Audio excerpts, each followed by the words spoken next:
이제 내가 너희에게 말하노니 이 사람들을 상관하지 말고 버려두라. 이 사상과 이 소행이 사람으로부터 났으면 무너질 것이요 만일 하나님께로부터 났으면 너희가 그들을 무너뜨릴 수 없겠고 도리어 하나님을 대적하는 자가 될까 하노라 하니 그들이 옳게 여겨 사도들을 불러들여 채찍질하며 예수의 이름으로 말하는 것을 금하고 놓으니 사도들은 그 이름을 위하여 능력받는 일에 합당한 자로 여기심을 기뻐하면서 공회 앞을 떠나니라. 그들이 날마다 성전에 있든지 집에 있든지 예수는 그리스도라고 가르치기와 전도하기를 그치지 아니하니라. 아멘. 할렐루야. 아멘. 인사하면 축복합니다. 잘 되고 있습니다. 더 잘 될 것입니다. 한 번 더 옆 사람에게 인사합니다. 당신을 위해서 예비된 영혼이 있습니다. 우리 인사하십니다. 하나님께서는 우리를 통해서 구원하시고자 하는 사람들이 반드시 있는 줄로 믿습니다. 대신에 우리가 눈을 뜨고 우리 주변을 잘 살피고 어떤 사람이 하나님이 내게 붙여주신 사람이냐 살피고 그들에게 다가가서 복음을 전하고 주의 나라를 인도해야 될 줄로 믿습니다. 사도행전은 사도들의 활동을 다루고 있습니다. 오늘 우리가 읽은 이 성경이 사도행전인데 이 사도행전은 사도들의 행적을 기록한 책입니다. 사도들은 어떤 사람이냐? 사도는 하나님으로부터 특별한 공적인 임무를 위임받고 수행하는 사람들을 사도라고 말을 합니다. 그러면 사도들이 하나님께로부터 특별하게 위임받은 공적인 임무가 무엇이냐 하는 것입니다. 그것은 예수 그리스도를 나타내고 조명하고 밝히고 증거하는 일입니다. 사도들은 하나님께로부터 어떤 일을 위임받았는가? 예수 그리스도를 그들의 삶을 통해서 그들의 영역 가운데서 나타내고 조명하고 밝히고 증거하는 그 일을 위임받아서 하는 사람들, 그 사람들이 사도들입니다. 사도들이 예수님을 나타내고 조명하고 밝히고 증거한 행적들을 기록한 성경 말씀이 사도행전의 말씀입니다. 근데 이 사도행전을 보면은 사도들이 예수님에 대해서 증거할 때에 예수님을 나타낼 때에 엄청난 일들이 일어난 것을 보게 됩니다. 사도행전 2장 37절에 보면은 사도들이 성령의 충만을 받고 예수 그리스도를 선포할 때에 많은 무리들이 듣고 마음에 찔려서 형제들아 우리가 어찌할꼬 하는 회개의 역사가 일어나게 됩니다. 41절로 보시면은 사도들이 하는 말을 듣고 그날에 세례를 받고 제자가 된 사람의 수가 3,000이나 되더라 그렇게 말합니다. 43절 이하에 보면은 예수를 믿고 회개한 사람들의 삶의 변화들을 소개하고 있습니다. 예수 믿고 난 다음에 그들의 인격과 행동과 말과 생각이 바뀌어져서 사람들로부터 칭송을 받게 되었고 그로 말미암아 날마다 구원받는 사람의 수가 더하여졌다고 43절 이하에 기록하고 있습니다. 4장 44절에도 보면 동일한 역사가 나타납니다. 사도들이 예수 그리스도에 관해서 전하자 들은 사람들 중에 믿는 자가 많이 생겼는데 장정만 5,000명이나 되었다고 합니다. 5장 12절 이하에 보면 사도들이 복음을 전할 때에 사도들의 손을 통하여서 표적과 기사가 많이 나타났다고 합니다. 15절 16절에 보면 병자들이 치료되고 귀신들이 나음을 받는 역사가 일어났다고 설명합니다. 그래서 베드로가 지나갈 때 혹시 그 그림자라도 내게 덮일까 사람들이 소망했습니다.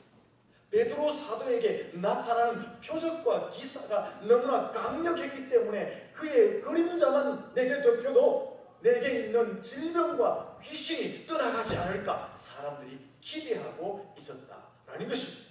이것뿐 아니라 이 사도행전을 보면 예루살렘 그리고 아시아에 유럽 곳곳에 주의 교회가 세워지는 것을 보게 됩니다.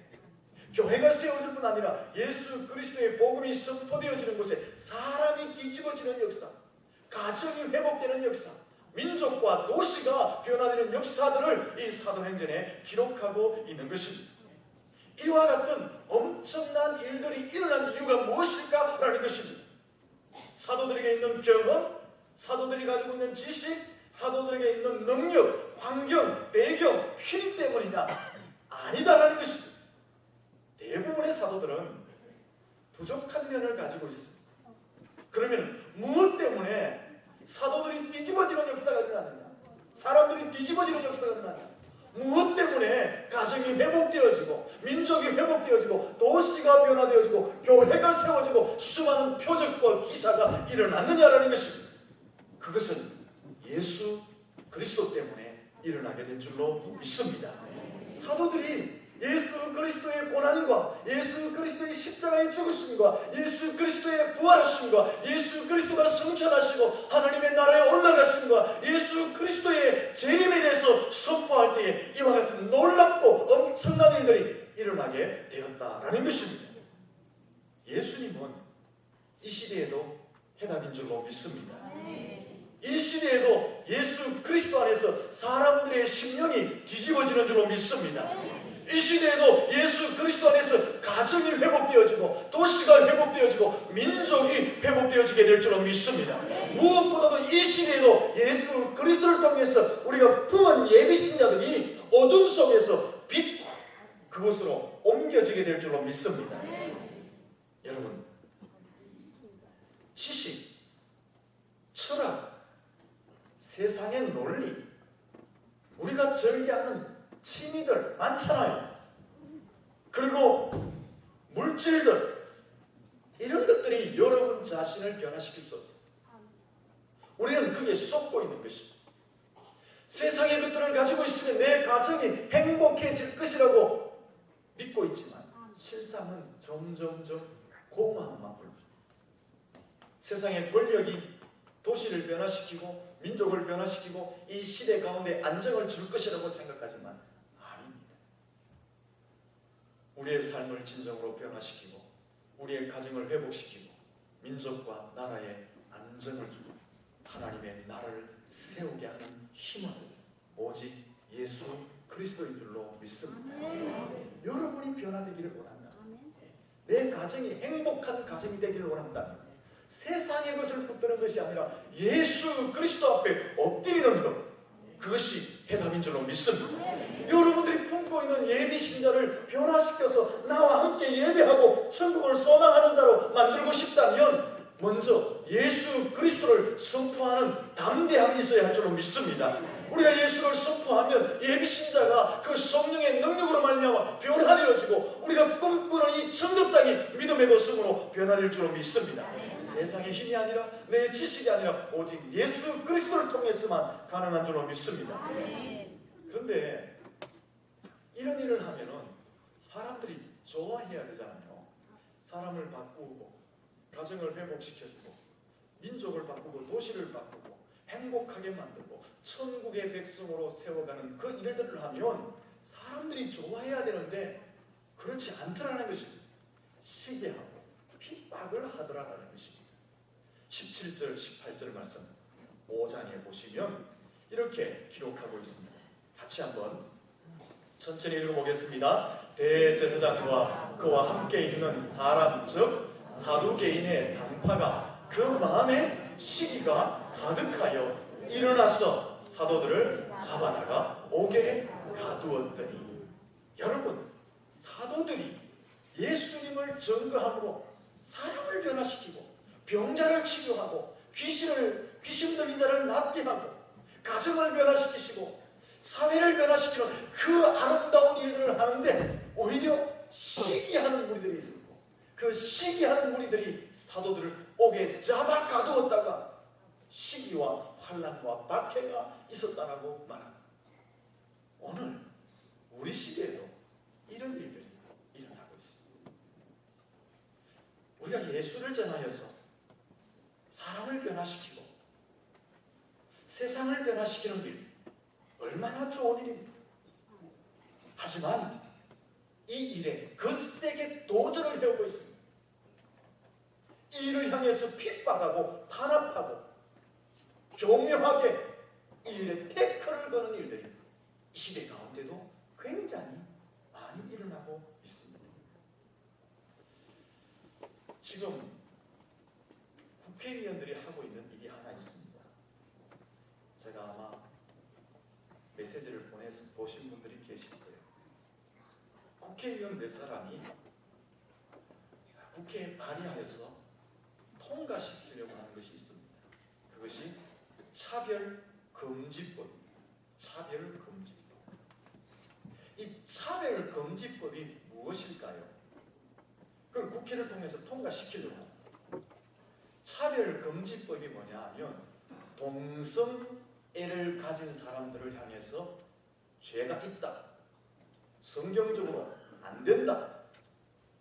그리고 타 종교나 사이비 이단을 보면서 저기에는 구원이 없다. 저기는 가짜다. 저걸 믿으면 안 된다. 그렇게 말하거나 김일성 주체 사상 혹은 김정은에 대해서 혹은 종북 세력들에 대해서 반대하는 말을 하거나 그러한 것들을 비판하거나 차별하거나 부정적으로 말하는 또 제가 지금 오늘처럼 설교 가운데 부정적으로 이야기를 하는 차별한다는 그러면은 감옥에 가두거나 벌금을 하겠다라는 것이 차별금지법입니다. 이 법안이 국회에서 통과가 되면 어떻게 되겠어요? 하나님의 말씀 가운데 진리를 선포해야 되는데 그 진리를 진리답게 선포할 수 없는 협박과 위협과 공갈을 받게 되는 것입니다. 기독교는 더 이상 기독교로 존재할 수 없는 그러한 코너로 몰리게 된다는 것입니다. 여러분 이 시대도 한번 보세요. 교묘한 모습으로 모양과 방법은 다르지만 예수 그리스도를 전가하는 그 일에 엄청난 장애와 엄청난 도전과 엄청난 태클을 걸고 있는 것을 보게 되는 것입니다. 여러분 이것이 통과 안 되도록 들어가서 막 반대해요. 여러분 그러나 복음의 역사는 세상과 인간의 힘에 의해서 무너지지 않는 줄로 믿습니다. 어둠의 영과 사탄의 세력에 의해서 차단되지 않는 줄로 믿습니다. 18절, 19절, 20절에 보시면은 예수를 전하는 사도들을 감옥에 가두었어요. 감옥에 가두었는데 그날 밤에 주의 사자가 밤에 나타나서 옥문을 열고 끌어내어 줍니다.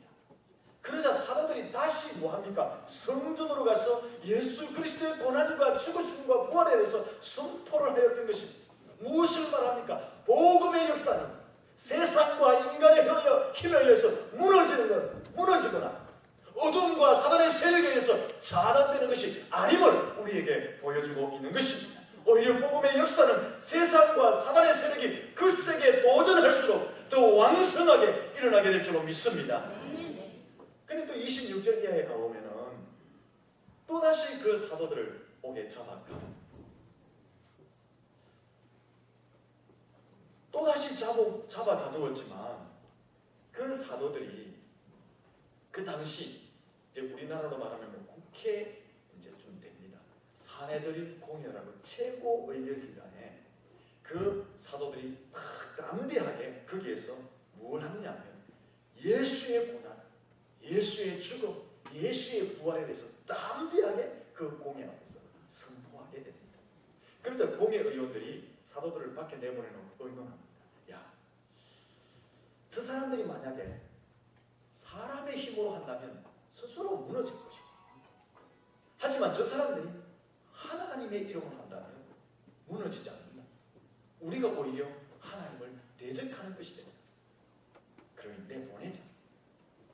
내보내면서 40절에 보면 이렇게 이야기합니다. 40절에 보시면 채찍질하고 예수 이름으로 말하는 것을 금하고 내어보냅니다. 여기 채찍질을 하였다는 것은요, 사람의 가죽을 뺏겼다는 것입니다. 로마 시대의 채찍은요, 때리면 가죽이 벗겨집니다. 그리고 금하였다는 것은 다시는 예수에 대해서 말하지 말라는 것입니다.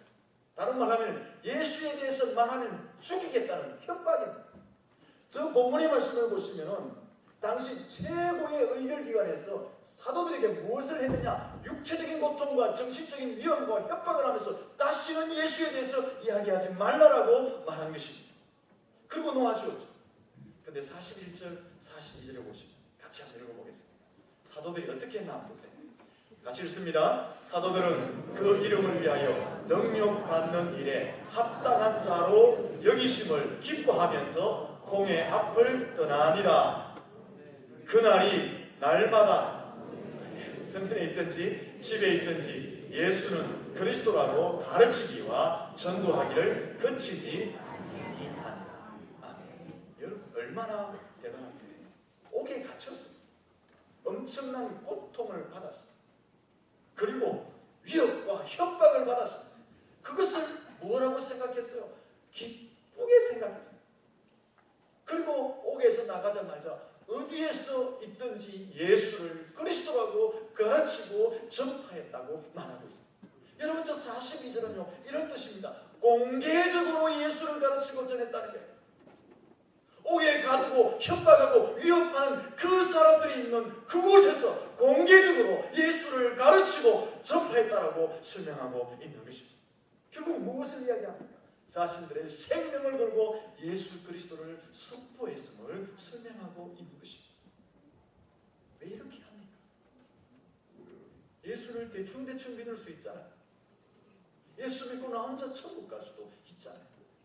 왜 이렇게까지 그들이 예수 그리스도를 생명을 걸며 선포하고 믿었느냐? 그 첫 번째 이유는 예수님 때문에 고난당하는 것을 세상에서 가장 가치 있는 일로 여겼기 때문에 그렇습니다. 다시 41절을 보시면 사도들이 이렇게 여겼습니다. 그 이름을 위하여 능력받는 일에 합당한 자로 여기심을 기뻐했다고 말하는데 여기 능력받는 일을 합당한 것으로 여겼다는 것은 가장 가치 있는 것으로 여겼다는 거예요. 가장 영예스러운 것으로 여겼다는 것입니다. 예수님 때문에 예수를 증거하다가 예수를 믿다가 옥에 갇히는 것, 고난을 당하는 것, 위협을 당하는 것, 협박을 당하는 것, 그것을 가장 가치 있는 것, 가장 영예로운 것으로 여겼다는 것입니다. 그래서 그들이 예수를 생명을 걸고 전하였다는 것입니다. 여러분, 왜 예수님 믿는 것, 예수를 전하는 것 때문에 고난당하는 것이 세상에서 가장 가치 있는 일일까요? 왜 그럴까요? 지식을 쌓는 일, 물질을 축적하는 것, 명예를 얻는 것, 권력을 얻는 것, 좋은 환경을 갖추는 것, 행복한 가정을 만드는 것, 너무나 좋은 일. 다 그렇게 갖추시기를 예수님 이름으로 축복합니다. 좀 심각해지고 있는 것 같아서 옆 사람한테 인사합시다. 모든 것을 갖추며 사시기를 축복합니다. 여러분 세상적인 모든 것을 갖추는 것 얼마나 좋아요. 얼마나 기쁜 일이에요. 그러나 중요한 것은 이 모든 것은 유한하다는 것입니다. 이 모든 것은 썩는다는 것입니다. 이 모든 것은 쇠하여 버리고 만다는 것입니다. 우리가 가지는 세상적인 모든 것은 세상에서 존재할 때만이 내가 소유할 수 있는 것이지 이것은 영원한 것이 아니다라는 것입니다. 하지만 내가 예수를 믿고 예수를 위해서 살고 예수를 증거하면서 여러 가지 일을 당하는 것, 이것은 유한한 것이 아니라 영원한 것이 된다는 것입니다. 이것은 썩지 않는다는 것입니다. 것입니다. 이것은 쇠하지 않는다는 것입니다. 이 가치는 영원토록 하나님의 나라에서 별과 같이 빛나게 된다는 것입니다. 그러니까 사도들이 목숨을 걸고 예수를 위해서 살고 예수를 전하고 예수에 위해서 고난을 당한다. 그것은 영원토록 썩지 않는 별과 같이 빛나는 가치 있는 일임을 알았기 때문에 생명을 걸고 예수를 전하였다라는 것입니다. 사랑하는 성도 여러분, 여러분들도 이 가치 있는 일에 인생의 승부를 걸 수 있기를 축복합니다. 우리 한번 옆 사람에게 다시 한번 인사합시다.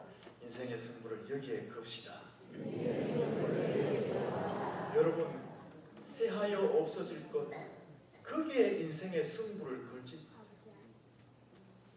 새하여 없어질 것, 그것을 가지고 영원토록 새하지 아니하는 예수 그리스도를 위해서, 예수 그리스도의 십자가 사랑을 전파하는 일, 예수 그리스도가 유일한 구세주임을 전하는 그 일에 여러분이 새하여 없어질 세상적인 것을 헌신합니다. 살아갈 수 있기를 예수님 이름으로 축원합니다. 해피데이가 바로 그러잖아요. 해피데이가 뭐냐?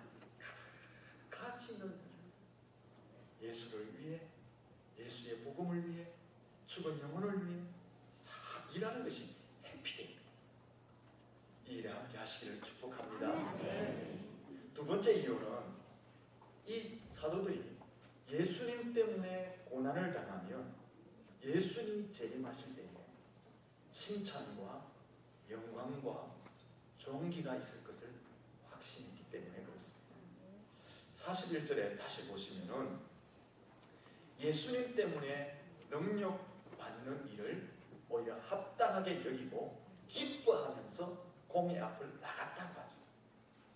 왜 기뻐하며 공의 앞을 나갔을까요? 실컷 두드리 맞고 너 예수 이야기하면 죽인다라는 협박을 받았는데 오히려 기뻐하면서 공의 앞에 나갔어요. 그 이유가 뭘까요? 야, 내가 예수님 때문에 이렇게 핍박을 받았으니 예수님이 재림하시면 내게 뭐 하신다고요? 칭찬하시고 영광을 주시고 나를 존귀하게 세운다는 그것 때문에 그 두들겨 맞았지만 협박을 당하였지만 기뻐하며 공의 앞에 나가게 된 것입니다. 베드로전서 1장 7절에 보면 베드로가 이렇게 말합니다. 믿음의 시련이 물로 연단하여도 없어질 금보다 더 귀하여 예수 그리스도께서 나타나실 때에 칭찬과 존귀와 영광을 받게 됩니다. 내가 믿음의 시련을 받는 것은요, 결국 예수님이 재림할 때 그 시련 때문에 내가 칭찬받고 영광을 받고 존귀하게 된다고 고백하였던 것입니다. 사도들은 예수님 때문에 핍박받을 때 무엇을 보았을까요? 예수님을 전하다가 고난당할 때 무엇을 보았을까요? 세상에 겉보지 않고 예수님 재림하실 때에 그들에게 칭찬하시고 영광을 주시고 존귀함을 베푸실 그것을 바라보면서 고난을 견디어 나갔던 것입니다. 사랑하는 성도 여러분, 오늘 저와 여러분도 동일한 확신을 가져야 할 줄로 믿습니다. 우리가 예수 위해서 예수님 복음 전하다가 어려운 일이 당할 수 있잖아요. 욕을 먹을 수도 있고 자존심을 당할 수도 있잖아요. 우리가 예수 그리스도를 전하기 위해서 우리의 모든 것을 희생할 수 있잖아요. 그러나 그 모든 것이 주님 재림하실 때에 우리에게 칭찬과 영광과 존귀함으로 바뀌게 될 줄로 믿습니다. 우리가 이것을 보고 예수 그리스도를 선포하는 일을 하게 되는 것입니다. 세 번째 이유가 있습니다. 왜 사도들이 생명의 위협을 느끼면서도 복음을 전했느냐? 예수가 그리스도이기 때문에 그렇습니다. 한번 따라하겠습니다. 예수님은 그리스도입니다. 예수가 그리스도라는 것은 어떤 의미입니까? 예수만이 유일한 메시아, 예수만이 구원자, 그런 뜻입니다. 오직 유일한 구원자, 단 하나의 길, 단 하나의 진리, 단 하나의 생명, 그런 뜻이 예수가 그리스도라는 그 의미 속에 내포되어져 있는 것입니다. 사도행전 4장 12절에 보면 천하 어떤 이름으로도 구원받을 만한 이름을 준 적이 없다고 말씀하고 있습니다. 무엇입니까? 오직 예수 그리스도 그분만이 유일한 메시아임을 선포하고 있는 것입니다. 사도들은요, 이 사실을 분명하게 알고 믿었기 때문에 목숨을 걸고 협박과 위협이 있었지만 예수가 그리스도라고 선포를 하였던 것입니다. 예수밖에 있습니다. 예수 안 믿으면, 예수를 영접하지 않으면 누구를 막론하고 죄에 붙들리고 어둠에 붙들리고 사단에게 붙들리고 지옥의 권세에 붙들려서 다 형벌을 받는 것입니다. 다 죽게 되는 것입니다. 사도들이 그 영혼들을 볼 때 예수 그리스도가 필요한 것입니다. 그들에게 필요한 것은 예수 그리스도인 것입니다. 그래서 그들은 생명을 걸고 예수가 그리스도라고 선포하게 된 것입니다. 우리가 왜 전도를 해야 됩니까? 전도해야 될 이유가 무엇입니까? 어려움이 있어도, 힘이 들어도, 물질이 들어도, 시간을 많이 헌신했어도 전도를 해야 되는 이유가 무엇입니까? 예수가 그리스도이기 때문인 줄로 믿습니다. 예수님만이 유일한 계시요, 예수님만이 구원자입니다. 오직 한 길, 오직 단 하나의 진리, 오직 단 하나의 생명. 그러니까 우리가 예수를 전해야 하는 것입니다. 이제 결론을 내려보겠습니다. 이 사도행전은 사도들이 예수님을 나타내고 증거한 행적들을 기록한 책이라고 말씀을 드렸습니다. 이 일은 사도들이 예수님을 나타내고 조명하고 밝히고 증거한 이 일은 오늘 지금도, 아니 주님 다시 오실 때까지 계속되어야 할 줄로 믿습니다. 왜 그렇습니까? 예수가 그리스도이기 때문에. 오직 예수 그리스도가 유일한 구세주, 단 하나의 길, 단 하나의 생명, 단 하나의 진리이기 때문에 그런 줄로 믿습니다. 그 어떤 것에도 예수 밖에서는 구원을 얻을 수가 없기 때문에 우리가 생명을 걸고 복음을 전해야 하는 것입니다. 근데 우리 성도님들 보면은 꼭 전도를 해야 되나 이래 생각하시는 분들이 의외로 많이 있어요. 작년에는 해피데이를 막 하자고 내가 설교를 이렇게 하니까 어떤 권사님 한 분, 목사님 저 가는데 우리가 해야 안 되겠나, 이렇게 불쌍히 나를 보시는 분들이 계시는데, 그렇게 나를 불쌍히 보고 전도를 하는 것이 아니라 그런 마음들이 있는 것 같아요. 내가 꼭 전도를 해야 되나, 내가 예수 믿고 구원 받으면 되지. 여러분, 청도천변에 걸어가다가 한 사람이 물에 빠져서 허우적거리면서 사람 살려주세요 소리치고 있어요. 여러분의 손에는 다행히 그 사람을 구명할 수 있는 도구가 들려 있습니다. 그러면은 여러분 어떻게 하겠어요?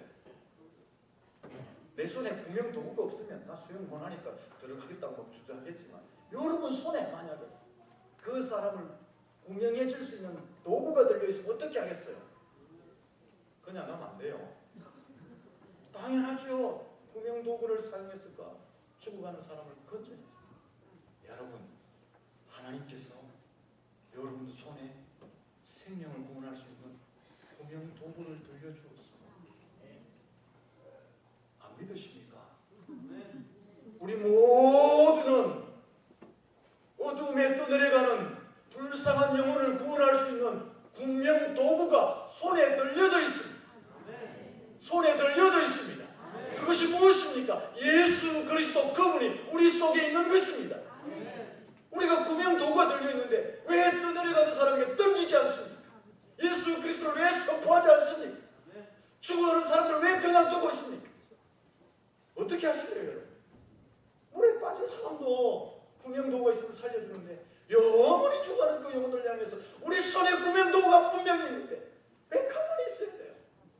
당연히 던져야 돼요. 이번 해피데이를 통해서 여러분 속에 있는 이 구명 도구, 오직 한 길, 오직 한 생명, 오직 하나의 진리신 예수님 던지시기